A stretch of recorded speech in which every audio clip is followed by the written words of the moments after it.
আসসালামু আলাইকুম। আজকে আমি দেখাবো কিভাবে খুব সহজে আমরা এরকম একটি সার্কেল ডিজাইন করতে পারি বা সার্কেল লোগো ডিজাইন করতে পারি। আমার ইউটিউব চ্যানেলে নতুন হয়ে থাকলে অবশ্যই সাবস্ক্রাইব করতে ভুলবেন না। চলেন আর দেরি না করে শুরু করা যাক। এটি তৈরি করার জন্য আমি এটিকে ডিলিট করে দিচ্ছি। প্রথমে আমি এরকম একটি শেপ নিয়ে নিব। দেন এটাকে অল্টার ধরে কপি করে নিচে বসিয়ে দিব। দেন কন্ট্রোল ডি প্রেস করে আমি এরকম কিছু শেপ নিয়ে নিব। দেন এটাকে গ্রুপ করব। গ্রুপ করার পর আমি এখান থেকে উইন্ডোজ থেকে আমি সিন্ডম নিতে পারি বা এখান থেকেও সিন্ডম নিতে পারি। এখানে ক্লিক করব। ক্লিক করার পর এখানে আমি টান দিয়ে এখানে ছেড়ে দেব। তারপর এরকম নিউ সিন্ডম আসবে। আমি এখান থেকে নিউ রেখে ওকে দিয়ে দিব। দেখেন এখানে চলে গেছে। দেন আমি এটা রিমুভ করে দেব। তারপর আমি একটি ইলিপস টুল বা সার্কেল নিয়ে নেব। দেন নেওয়ার পর আমি এখান থেকে এখানে ক্লিক করে ব্যাক স্পেস দিয়ে ডিলিট করে দেব। আমি এই কালার দিয়ে দিচ্ছি।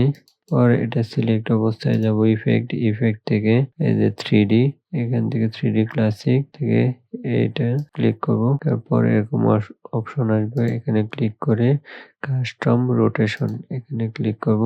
দেন এখান থেকে যে ম্যাপ আর্ট এখানে ক্লিক করব। তারপর নিউ এখান থেকে আমি দেখেন এই যে নিউ এইটা ক্লিক করব। করার পর এটা আমি উঠিয়ে টিক দিয়ে দিব। দেন স্কেল টু ফিট এখানে রেখে আমি ওকে দিয়ে দেব। দেন এভাবে এটা আমি ওকে দিয়ে দিব। তারপর এখান থেকে অবজেক্ট থেকে আমি এক্সপ্যান্ড অ্যাপারেন্স ক্লিক করব। দেন আবার আমি এক্সপ্যান্ড ক্লিক করব। এখান থেকে রাইট বাটন ক্লিক করে আনগ্রুপ করব। দেখেন আবার আনগ্রুপ করব। দেন আবার রাইট বাটন ক্লিক করে রিল্যাক্স ক্লিপিং মার্কস করে দেব। তারপর দেখেন এরকম চলে আসবে। এটাকে আমি এই কালার দিয়ে দিচ্ছি। দেন এখান থেকে আমি এই উপরের অংশটাকে কালার দিব।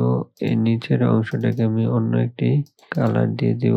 দেখেন আমাদের 50 তৈরি হয়ে গেছে। এখান থেকে আমি ক্লিক করে এটা রিমুভ করে দেব। দেন আমি এই পুরোটাকে সিলেক্ট করার পর এখান থেকে শিপ বিল্ডার টুল নিব। এরপর এটা ক্লিক করে সবগুলোকে টেস্ট করে নিব। তারপর এটাকে আমি একটু ঘুরিয়ে দেব। দেন আমি এখানে একটি শ্যাডো দিয়ে দিব।